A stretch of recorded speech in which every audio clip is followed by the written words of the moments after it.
Hi everyone. This is a true story that happened to me with my neighbors hacking me and actually gang stalking me.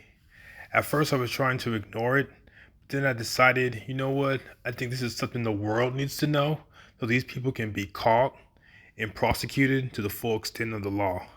It's something that's still going on to this day, and I'm very determined to find these perpetrators and bring them to justice and also reveal who they are to the world.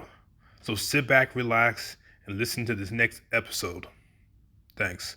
Also, like and subscribe. It's kind of chilling to think about how the tech we use every day, stuff meant to connect us, could actually be turned into a weapon. Mhm. Not just any weapon, but a tool for really profound psychological warfare. Yeah. And not by random actors, but surprisingly, by individuals who seem to be deeply damaged themselves. That's the core of it, really.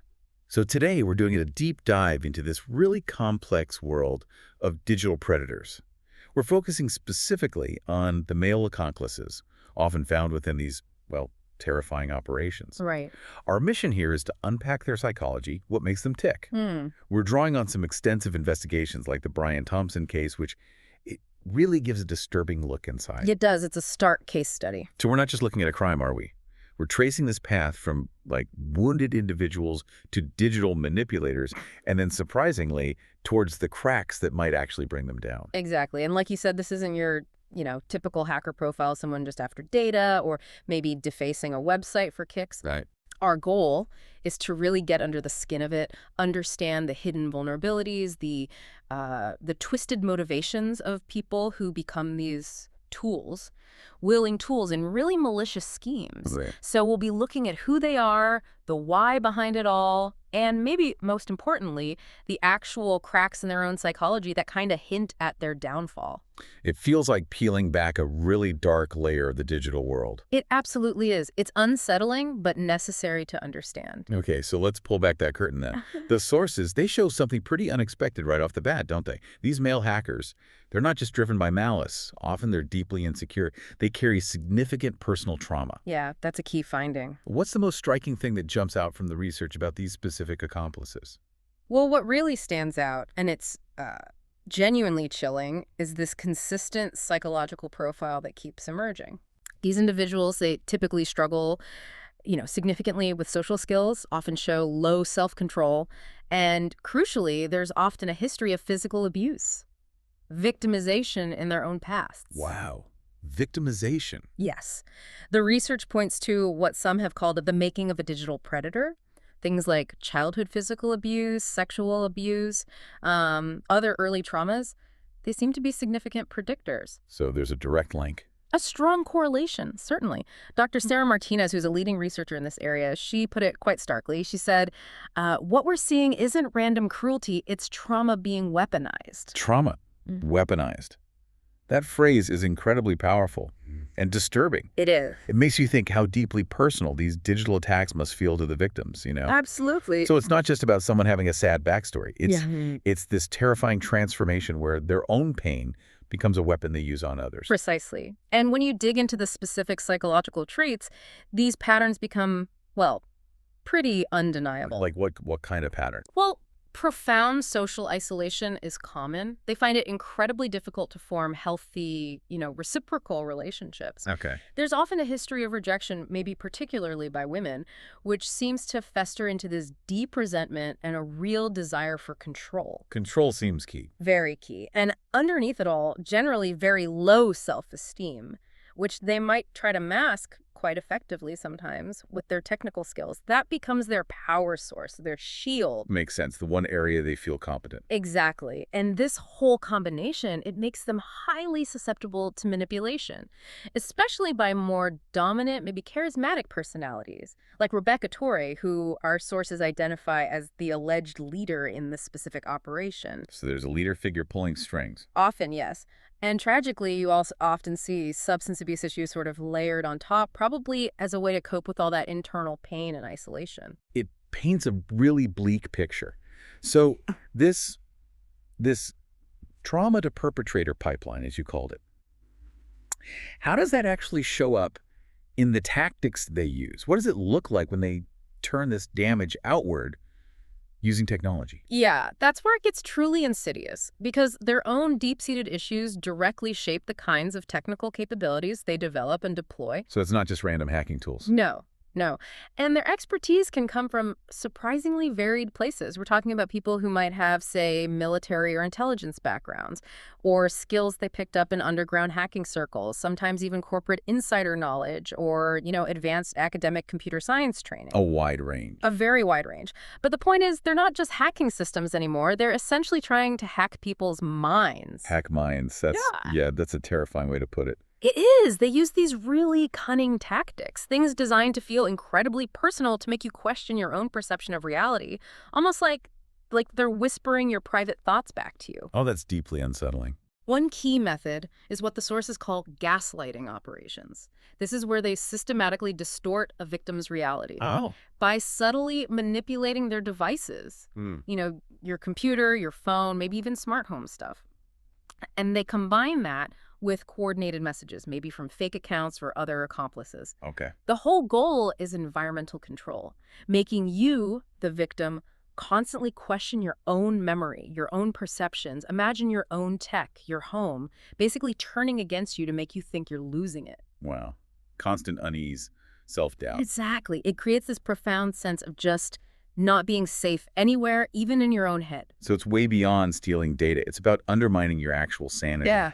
Making you feel completely unsafe. That's precisely the aim. And beyond the gaslighting, they also employ something referred to as subliminal programming. Subliminal, like hidden messages. Kind of. It involves embedding things in compromised content you might just stumble across online. Yeah. Or using frequency-based audio manipulation. What does that mean? Like sounds you can't quite hear. Yeah. Think barely perceptible sounds, maybe designed to subtly shift your mood, make you feel anxious or on edge, but you don't know why. Or using visual cues meant to influence your subconscious. That's next level manipulation. It really goes far beyond simple hacking. It's a deliberate, calculated attack on the mind itself. And the overall goal of all these tactics, the gaslighting, the subliminal stuff, is to induce severe trauma, chronic sleep deprivation, profound social isolation. Basically breaking someone down psychologically. Exactly. Breaking down their resilience, pushing them right to the edge. So they're using these incredibly advanced, insidious tools, not just for data theft, but to literally mess with someone's head.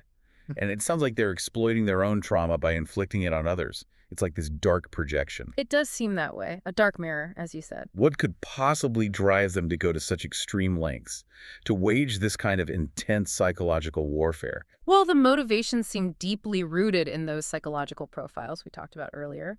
Primarily, it seems to be this toxic cocktail of revenge and an obsessive need for control. Revenge for what? In cases like Brian Thompson's, for instance, his success, professional, personal, his resilience against their attacks, it seems to trigger this really deep-seated resentment in the perpetrators. Oh. Dr. Robert Kim, a forensic psychologist who consults on these types of cases, he put it quite plainly. He said something like, they can't stand that he's thriving despite their efforts. Wow. His resilience becomes a mirror reflecting their own failures, and they respond with escalating malice. It's quite chilling. So it's like a bitter attempt to destroy what they feel they can't have or achieve themselves. It really looks that way, and the sheer sophistication of the harassment, it points to this almost pathological need to control the victim's reality. They seem to get immense satisfaction from that psychological dominance, from feeling like they can manipulate someone's world, whether it's through tech access or, like you mentioned, maybe knowing things only the victim should know. That whispering effect again. Exactly. Which also brings us to these cult-like dynamics you often see within these groups. Cult-like? How so? Well, you often have a charismatic leader figure like the Rebecca Torrey mentioned in the sources, who's really adept at manipulating followers. They might use shared enemies, like Thompson in this case, or secret knowledge, like their hacking techniques, to forge this intense loyalty. Us versus them mentality. Precisely. And it's often achieved through something called trauma bonding, where these male hackers who might be victims themselves, either of past abuse or maybe even Torrey's own manipulation, they become psychologically dependent on the very person who's exploiting them. That's a classic manipulation playbook, isn't it? Yeah. But with a really terrifying digital layer. It is highly effective in these closed groups. But, okay, despite all these sophisticated tools, the psychological manipulation, the dark agendas, these people aren't invincible, right? They can't be. No, absolutely not. What happens when these individuals, who sound so deeply insecure and obsessed with control, start to feel the pressure themselves when the investigation closes in? They are definitely not invincible. In fact, when they're under active investigation, a pretty distinct breakdown pattern tends to emerge as the pressure mounts. Okay, what does that look like?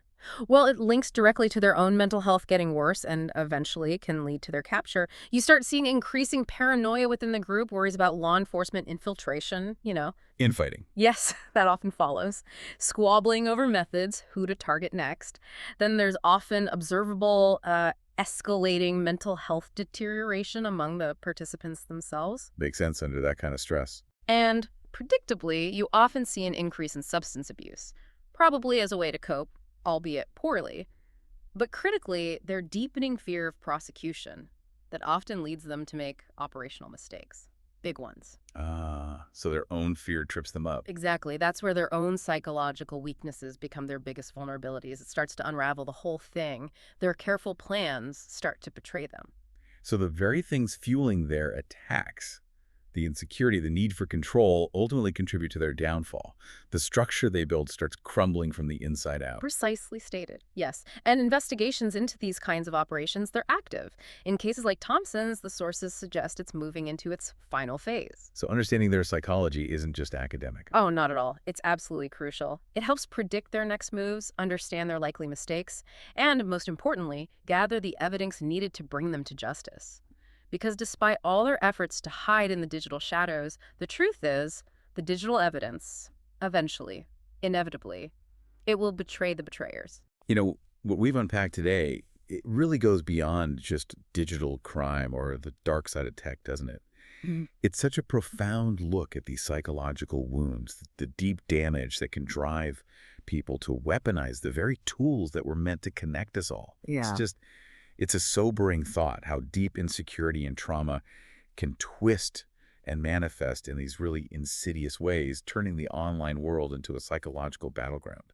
And I think understanding the mind of a digital predator, especially the vulnerabilities of these male accomplices we focused on, it offers a really critical insight. Which is? That at every psychological weakness they try to exploit in their victims, every insecurity they project outwards, ultimately that becomes a vulnerability in their own system, a crack in their own armor. Mhm. And that's what guides investigators towards justice and hopefully towards prevention, too. It kind of suggests that even the most complex, terrifying digital harassment campaigns, they carry the seeds of their own destruction right there within the perpetrators themselves. That's a powerful final thought.